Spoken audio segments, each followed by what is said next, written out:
حکیم لقمان رحمۃ اللہ علیہ فرماتے ہیں، کبھی نا امید مت ہونا، کیونکہ نا امیدی اختیار کرنے والا اپنی عمر کو کم کر دیتا ہے۔ موت جلد آتی ہے۔ اگر کوئی مشکل درپیش ہو تو دانا لوگوں سے مل اور ان سے مشورہ طلب کر، جو وہ کہیں اسی پر عمل پیرا ہو جاؤ۔ ایک یقینی بات ہے کہ جو متقی اور پرہیزگار ہو، وہ جب مرتا ہے تو ہمیشہ کے لیے زندہ ہو جاتا ہے۔ لوگوں کو 3 باتوں سے دکھ ملتا ہے: جو قسمت سے پہلے مانگتے ہیں، جو وقت سے پہلے چاہنے والے ہوں، دوسروں کی دولت کو اپنا سمجھنے والے۔ سخاوت اسے کہتے ہیں کہ حاجت مند کو ان کی ضرورت کے مطابق دیں۔ اس سے بڑھ کر افراد کی حد تک پہنچ جانا سخاوت نہیں کہلاتا۔ بخیل خواہ دولت مند ہی کیوں نہ ہو، لیکن اس کی قسمت میں ضلالت ہوگی۔ سخی خواہ غریب ہو، لیکن لوگ اس کو عزت و وقار دیں گے۔ لوگوں پر ظلم و ستم نہ کرنا بھی ایک قسم کی سخاوت ہے، اور لوگوں کی عیب کو دوسروں سے چھپا لینا بھی سخاوت ہے۔ اس بندے کی مسکراہٹ کی ضرورت سب سے زیادہ ہوتی ہے جس کے پاس دوسروں کو دینے کے لیے کچھ نہ ہو۔ جس کو ایک مدت میں دوست بنائے مناسب نہیں کہ اس کو ایک لمحے میں رنجیدہ کر دیں۔ چیخ چیخ کر باتیں کرنا اور جلد جلد قدم اٹھانا اندرونی خلفشار کی علامتیں ہیں۔ اس بندے سے بچو جو عزت کے ساتھ محفل میں بیٹھے اور بے عزت ہو کر نکالا جائے۔ بے قابو زبان ایک بچھو کی ڈنگ بن جاتی ہے، کبھی کسی کے لیے اور کبھی کسی کے لیے۔ زیادہ باتونی بندہ پڑھنے کی طرف کم ہی توجہ دیتا ہے۔ خوشی ہی سب سے بڑی تندرستی ہے، اور اس کے برعکس غم اور دکھ بیماریوں کے گھر ہیں۔ آدمی کی صداقت اس کی مروت کے موافق اور اس کی ذیانت اس کی دیانت کے مطابق ہوتی ہے۔ صداقت اور سچائی کو لازم پکڑو کہ یہ ایک عمدہ عمارت ہے، اور علم کو لازم پکڑ کہ یہ ایک وراثت پیش قیمت ہے۔ جو بندہ لوگوں سے صلح رکھتا ہے، وہ ان کے شر اور فتنوں سے محفوظ رہتا ہے۔ فقیروں کی صحبت میں بیٹھا کر کہ اللہ تعالیٰ کی نعمتوں کی قدر معلوم ہو اور اس کی شکر گزاری میں ترقی ہو۔ جب کوئی سوال کرے تو حوصلہ رکھ، اچھی طرح سوچ سمجھ اور پھر جواب دے۔ جلدی کرے تو شرمندہ ہوگا۔ حکماں اپنا اعمال اس لیے جمع کرتے ہیں کہ محتاج لوگ پریشان اور مشکل میں نہ آ جائیں۔ پرانا دوست ایک نئے دوست سے 1000 گنا اچھا ہے۔ دنیا کے مال و اسباب پر مغرور مت ہو، کیا خبر اس رات تیری جان تجھ سے طلب کر لی جائے۔ وفادار دوست کوئی کوئی ہوتا ہے، اکثر دوست ایسے ہوتے ہیں جیسے ہوا کے دوش پر خوشبو۔ انسان کی باتیں ہی اچھا یا برا ثابت کرتی ہیں۔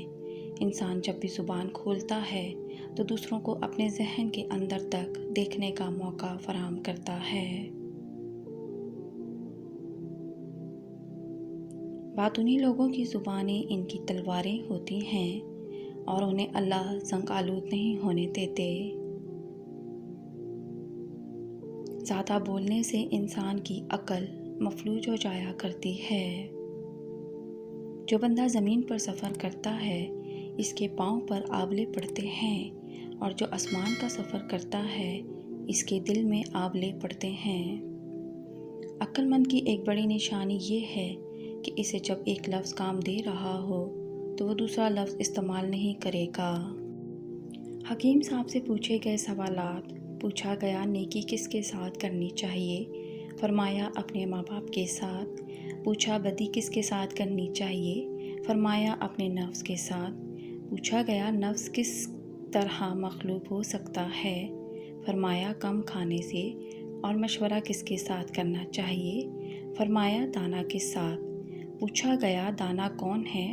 فرمایا جو کم بولے اور زیادہ سنے۔ ایک روز اس کو کہا گیا کہ مت بول، اس نے زبان بند کر لی۔ پھر کہا نہ سن، اس نے اپنے کان بند کر لیے۔ پھر کہا کہ مت دیکھ، اس نے اپنی آنکھیں بند کر لی۔ پھر کہا مت سوچ، اس نے کہا میں اس پر قادر نہیں ہو سکتا، کیونکہ مرکات عقل کو اپنے اختیار سے فراموش نہیں کیا جا سکتا اور اس سے قصداً نہیں بچا جا سکتا، بخلاف صدرکات حسی کے ان کو جس طرح چاہو استعمال کر سکتے ہو۔ دنیا عالم اسباب ہے، یہاں پر ہر فعل سے پہلے سبب کا ہونا قدرت کی حکمت ہوتی ہے۔ کون سی شیرنی ہے جو ایک بار چکھنے سے بندہ ہلاک ہو جاتا ہے، اور وہ ہے شہوت۔ وہ انسان جوان ہونے سے پہلے ہی بوڑھا ہو جاتا ہے جو 3 چیزیں کھاتا ہے: دن بھر سونے والا، پیٹ بھر کے کھانے والا، سست اور کاہل۔ انسان کی کمال عقل مندی اور ہوشیاری یہ ہے کہ اپنے مخالفوں سے صلح رکھے اور دشمنوں کے ساتھ موافقت پیدا کر لے۔ جب تک آدمی اپنے دشمنوں کے ساتھ اچھے سلوک سے پیش نہ آئے، تب تک اس کی نیکی کمال کو نہیں پہنچ سکتی۔ جو اپنے دوستوں کو برے کاموں سے نہیں روکتا، وہ دوستی کے ہرگز قابل نہیں۔ ایسے دوست سے ہمیشہ دور رہنا چاہیے۔ بے شک تمام برائیوں میں سب سے زیادہ جلد سزا ملنے والا گناہ ظلم اور تشدد ہے۔ اخلاص کا سب سے پہلا مرتبہ یہ ہے کہ انسان لوگوں کے حال سے نا امید ہو جائے، کسی کے مال کی طمع اور لالچ نہ رکھے۔ بے شک لوگ ظالم کی حکومت سے ایسے ہی بے رغبت ہوتے ہیں جیسے کہ عادل کی حکمرانی کے خواہش مند و متمنی۔ اگر دولت مند ہونا چاہتے ہو تو تلسی کے پودے کو اپنے گھر کے صحن میں رکھ دو، جلد دولت مند ہو جاؤ گے۔ آدمیوں کی ذلت طمع اور لالچ سے وابستہ ہے اور ان کی عمریں امیدوں کے دھوکے میں ختم ہو جاتی ہیں۔ زندگی کی سلامتی اور لطف لوگوں کے ساتھ صلح رکھنے پر موقوف ہے۔ جو بندہ دشمنوں سے صلح رکھتا ہے وہ مراد کو پا لیتا ہے، اور جو شخص آخرت کے لیے کام کرتا ہے وہ سیدھے راستے پر چلتا ہے۔